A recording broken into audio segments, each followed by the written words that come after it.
سلام عرض میکنم به دوستان خوب خودم. خب ابتدا میریم تو قسمت ایمیج سایز. اول رزولوشن رو میبریم روی 300 که تصویرمون یه مقدار بزرگتر شه. تو مرحله بعدی میریم تو قسمت فیلتر.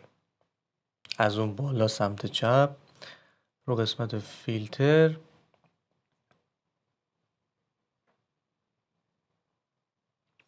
گزینه بلر و بعدش گازن بلر رو انتخاب میکنیم.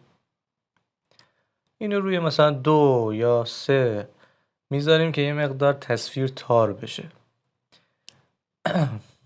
زمانی که این کار رو انجام دادیم اوکی میزنیم.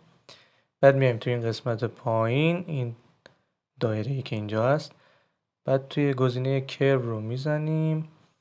دو تا بیلک داره، بیلک راست رو میکشیم وسط، سمت چپی هم میکشیم وسط.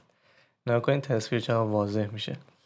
خب حالا میتونیم با دکمه کنترل شیفت ای این دوتا لایه رو یکی کنیم. خب زمانی که این کار رو انجام دادیم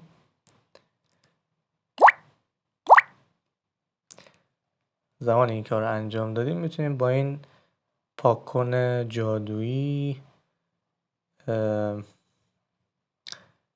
تصویرمون رو تبدیل به PNG کنیم.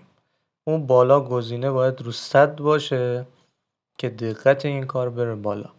سفیدی ها رو حذف میکنیم و تصویرمون تبدیل میشه به یه فایل PNG. اینم از این. خیلی ممنونم که با ما همراه بودید.